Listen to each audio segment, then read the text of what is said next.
Reiner Braun. Reiner Braun's Armored Titan stands at roughly 15 meters tall and has a broad, heavily built frame designed for power rather than speed. Its upper body is especially massive, with thick shoulders, chest, and arms that support charging and collision-based attacks. The Titan's proportions emphasize durability and stability, making it well-suited for breaching defenses and absorbing impact. The Titan is covered in large segmented armor plates across the torso, limbs, and lower legs. These hardened plates are angular and interlocking, following natural muscle lines to allow movement without fully restricting joints. The head features partial armor, including a hardened jaw guard that opens when biting or roaring, while the upper face remains exposed for vision. The nape is protected by overlapping hardened ridges rather than a sealed plate, creating layered defense.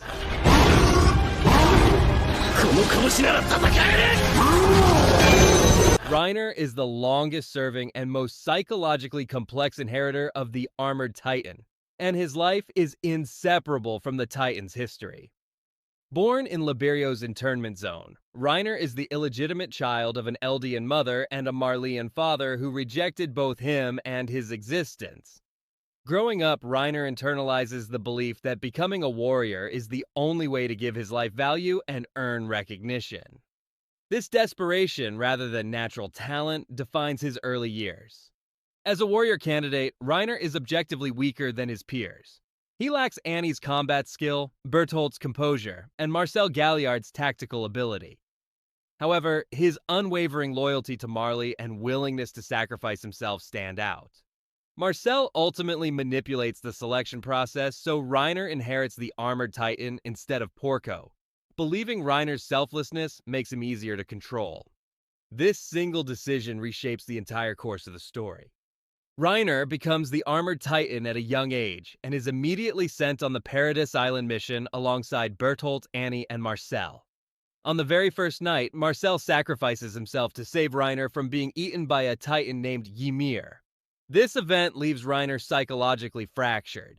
He survives because of Marcel's sacrifice, but the guilt of being the reason Marcel died becomes a permanent burden that shapes every decision he makes afterward.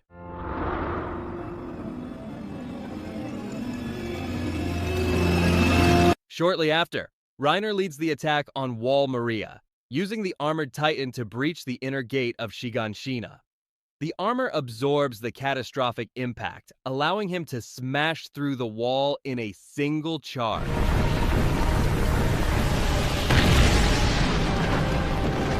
This moment establishes the Armored Titan's identity as a siege weapon and marks the beginning of the island's collapse. Years later, the anime revisits this scene from Reiner's perspective, revealing that even then, he was a confused child forcing himself to play the role of a hero and a soldier. During his time inside the walls, Reiner develops a split identity. As a soldier, he protects his comrades and acts as a dependable leader. As a warrior, he knows he is there to destroy everything around him. This internal conflict mirrors the Armored Titan itself, built to protect, yet constantly used to destroy.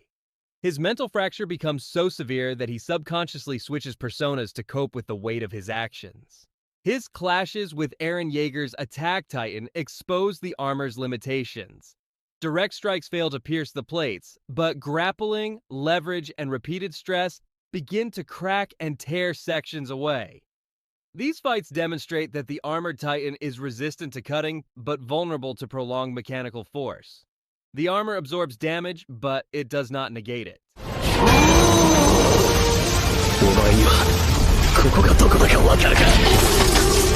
During the Clash of the Titans arc, Reiner fully embraces armor management. While fighting with Eren, he deliberately sheds armor to regain speed, sacrificing protection to gain momentum. This shows his advanced control over the Titan and reinforces his role as a shield rather than a finisher. Even partially de-armored, he continues to absorb damage meant for others. In Season 4, Reiner is a broken man who continues to fight out of obligation rather than belief. At the Battle of Fort Slava, he uses the Armored Titan to charge enemy artillery, intentionally drawing fire. The armor is visibly thinner, cracked, and unreliable, yet it still holds just long enough to protect others. Reiner no longer fights to win, He fights to endure. The Armored Titan reaches its breaking point during the Battle of Fort Slava. Reiner positions himself between the Beast Titan and incoming artillery, using his armored body to block explosions. The fleet penetrates and shatters his plates, leaving him buried and immobilized.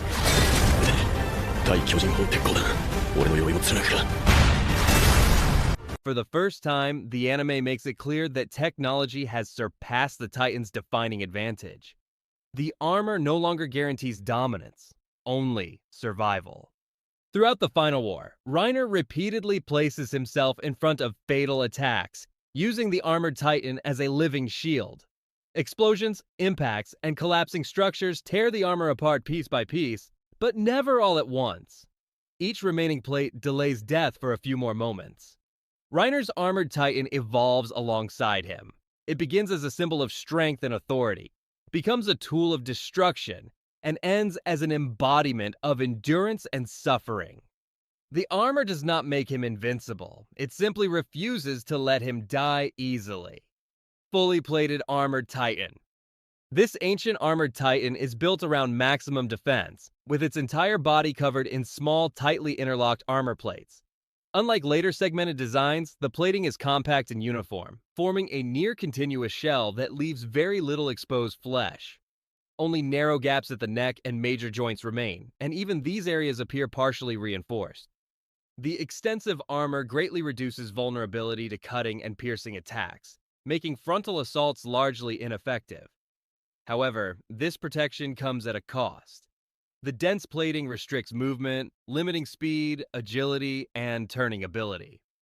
There is no evidence of armor shedding or redistribution, meaning damage accumulates over time. This Titan is optimized for slow advances, sieges, and endurance-based combat rather than mobility or tactical flexibility.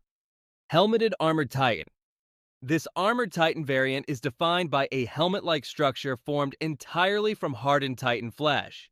The helmet covers the upper portion of the head and extends backward, overlapping with reinforced plating along the spine.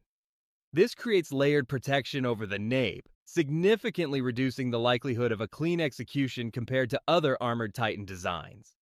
The armor layout prioritizes nape security over full body coverage.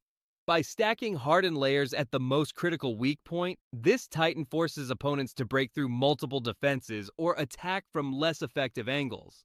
This makes quick eliminations difficult, especially against skilled fighters who rely on precise nape strikes rather than raw force. The added weight of the helmet restricts neck mobility and affects balance, limiting rapid head movement and agility. At the same time, the face remains largely unarmored, leaving the Titan vulnerable to frontal attacks. This reflects a deliberate trade-off, sacrificing frontal protection and mobility in exchange for superior resistance to execution. Curved Face Armored Titan. This Armored Titan is defined by armor fused directly into the skull, forming smooth curved plating across the forehead, cheekbones, and upper jaw. Unlike segmented armor, the hardening appears grown into the bone structure, indicating a permanent transformation rather than layered protection. The design prioritizes protection of the upper head. Reinforced brow and cheek areas reduce the effectiveness of frontal strikes aimed at crushing or disabling the skull, while the mouth remains exposed to allow unrestricted biting. This creates a clear trade-off, with strong cranial defense but vulnerability in the lower face, neck, and joints. Because the armor is continuous and non-modular, this Titan lacks adaptability. There is no armor shedding or redistribution, meaning it relies entirely on passive durability. It is difficult to disable through direct frontal attacks, but less flexible and more predictable than later segmented Armored Titan designs. Irregular Armored Titan. This Armored Titan is defined by uneven, asymmetrical armor growth rather than clean segmentation. Hardened plating forms in clumps across the skull, torso, and limbs, creating an unbalanced and distorted structure with no consistent defensive pattern. While the hardening itself is durable, its distribution is inefficient. Some areas are excessively armored, while joints, the neck, and transitional muscle groups remain poorly protected. This creates exploitable weak points despite the Titan's heavily armored appearance. The irregular weight distribution negatively affects balance and movement. The Titan lacks adaptive armor control, meaning damage to key armored sections permanently reduces its effectiveness. As a result, this form relies on raw hardness rather than efficient design, making it less reliable than more refined Armored Titan variants. Proto-modern Armored Titan. This Armored Titan represents the earliest stable and optimized form of the armor trait. Its structure closely resembles the later standardized version, with broad chest plates, reinforced shoulders, armored limbs, and partial facial protection. The armor is clearly segmented and deliberately distributed to preserve mobility rather than maximize coverage. Large overlapping plates protect the chest and torso, absorbing frontal impacts while allowing upper body rotation. Reinforced shoulders and arms support ramming and grappling, while the legs retain enough joint spacing to run and change direction effectively. Facial armor remains partial, protecting the jaw without restricting vision or awareness. The nape is reinforced through layered plating instead of full enclosure, balancing survivability with spinal flexibility.